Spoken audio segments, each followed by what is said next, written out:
김주혁의 현대시 백선 묶어 읽기. 이번 시간은 신경림 시인의 갈대라는 시를 함께 하도록 하겠습니다. 제목이 갈대라는 자연물이군요. 시에서 자연물이 나오면 제목에 등장하든가 아니면 시 속에 등장하면 그것이 아름다움에 대한 묘사가 아닐 때에는 인간의 삶과 연결되는 경우가 굉장히 많습니다. 그래서 뭐 깨달음의 계기가 되든 성찰의 계기가 되든 또 지향하는 삶을 상징하든 어떤 식으로 연결되는 경우가 많거든요. 자, 그러면 갈대를 통해서 연결되는 인간의 삶은 어떤 것인지 감상해 보겠습니다.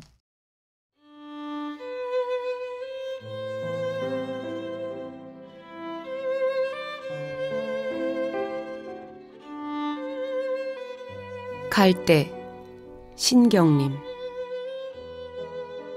언제부턴가 갈대는 속으로 조용히 울고 있었다. 그런 어느 밤이었을 것이다. 갈대는 그의 온몸이 흔들리고 있는 것을 알았다. 바람도 달빛도 아닌 것. 갈대는 저를 흔드는 것이 제 조용한 울음인 것을 까맣게 몰랐다.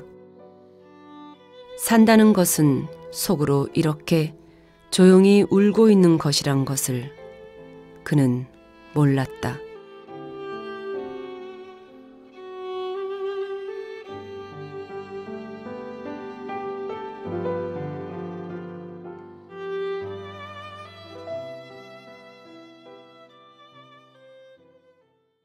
갈대라는 사물도 시인들이 자주 주목하는 그런 자연물입니다.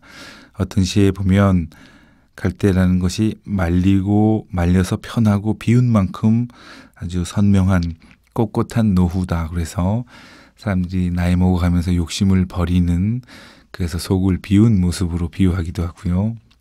시 아니어도 뭐 인간은 생각하는 갈대다라는 유명한 철학자의 말도 있지 않습니까? 유행가 가사도 사랑은 나그네 갈대인 줄 알았더라면, 이렇게 해서 흔들리는 모습에 주로 이제 속이 비어 있거나 그래서 흔들리는 모습에 인간들이 주로 주목하고 있습니다.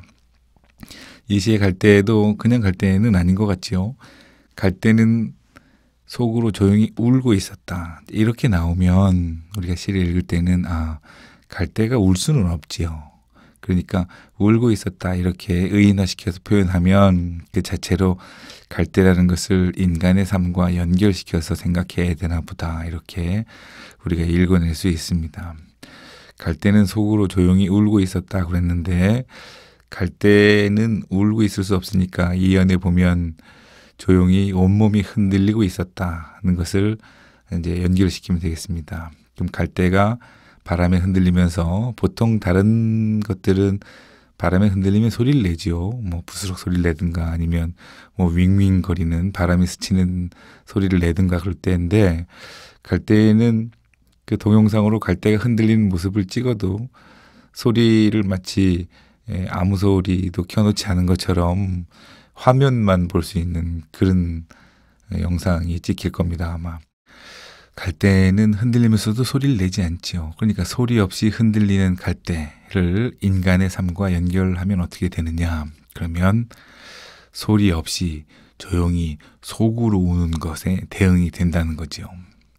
그러면 슬픈 사연이 있으면 그것을 꺼이꺼이 목 놓아서 울어야 되는데, 그렇지 않고 속으로 울어야 되는 내면적인 비애에 주목하게 됐다는 뜻입니다. 갈대를 보면 슬픔을 저렇게 사귀면서 살아야 되는 인간의 모습하고 연결을 시켰다는 겁니다. 그래서 우리가 이제 내면적 비애라고 부르는데요. 곽재구의 사평역에서라는 시에도 보면, 산다는 것이 때론 한 두rum의 굴비 한 광주리의 사과를 만지작거리며 침묵해야 한다는 것을 모두들 알고 있었다, 이렇게 나오거든요. 그 침묵해야 된다는 것은 슬픈 사연을 안고 살아가지만 그것을 밖으로 드러낼 수 없는 종류의 슬픔이다, 그런 뜻입니다.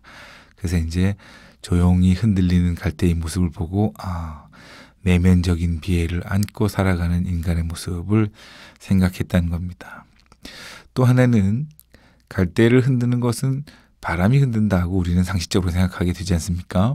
그런데 이 시는 바람 아니거든요.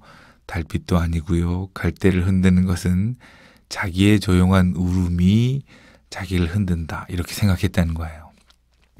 그러면 그것을 통해서 우리가 어떻게 이해해야 되느냐. 그럼 우리 인간도 우리 인간을 슬프게 만드는 것들이 다 무슨 외부적인 원인이라고 생각하게 되잖아요. 그런데 그것이 아니라 사실은 자기 자신의 내면 속에 그 슬픔의 원인이 있다고 생각하게 되는 겁니다. 그런데 내면적인 비애고 그것은 외부적인 요인이 아니라 내면적인 요인이다고 생각하고 있고요.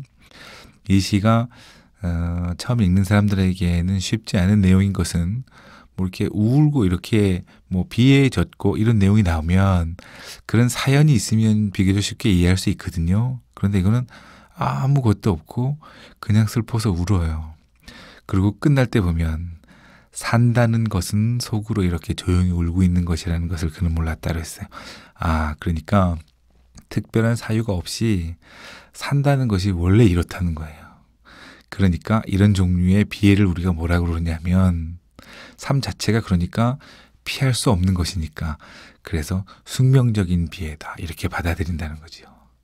그래서 인간은 갈대가 조용히 소리 없이 흔들리는 갈대의 모습을 통해서 인간은 누구나 다 피할 수 없는 슬픔을 갖고 살아가는 거고 그것이 외부적인 슬픔이 아니라 내면적인 슬픔이고 그 슬픔을 속으로 사귀면서 살아가는 과정 그것이 인간의 삶이다. 이렇게 연상을 한 시가 이 시의 내용이었습니다. 특별한 사연이 있어서 그런 것이 아니라 누구나 다 이런 것을 안고 산다는 내용을 갈대라는 자연물을 통해서 형상화한 시다. 이렇게 생각할 수 있겠습니다. 숙명적, 내면적 비애 이런 말을 이해하기가 쉽지 않지요. 특별한 사연이 없어도 그렇다는 뜻으로 자기가 내면적 비애라는 게 그렇잖아요. 누구를 붙잡고 내가 이런 사연이 있어. 내 얘기 좀 들어봐줘. 이렇게 하면서 막 울음을 토해내면 시원해질 텐데 그렇죠? 감정이 좀 정화되는 느낌도 들고 그럴 수 있는데 그럴 수도 없는 남에게 섣불리 얘기할 수 있는 성질의 것도 아닌 그런 비애를 누구나 다 하나둘씩 안고 살아가는 것이다는 것에 대한 내용을 담은 시입니다. 그래서 몰랐다 이렇게 시가 끝나는데도요. 몰랐다는 것은 뒤집어 얘기하면 그러나 이제는 알게 되었다는 것을 전제로 한 말이거든요. 그래서 이렇게 끝나면 알았다, 이제 알게 되었다 이런 말이 없어도 깨달음의 시구나 이렇게 받아들여도 좋습니다. 갈대라는 자연물을 통해서 삶이 가지고 있는 본연적인 비애나 고독을 깨달은 내용의 시다 이렇게 이해하면 되겠습니다. 숙명적인 비애를 안고 살아간다고 그랬는데요. 추락하는 것은 날개가 있다 이런 말처럼 우리가 숙명적인 비애를 안고 살아가는 존재라는 것은 역으로 생각하면 그것을 극복할 수 있는 힘을 가진 대상이다. 고도 우리가 받아들일 수 있습니다. 신은 능력이 없는데 그것을 주지 않는다고 저는 믿고 있습니다. 숙명적인 비애를 안고 살아가는 우리는 그것을 언제든지 극복할 수 있는 힘이 있고 의지가 있는 사람이다. 이렇게 역으로도 생각해 보게 됩니다. 여기까지입니다. 김주혁이었습니다.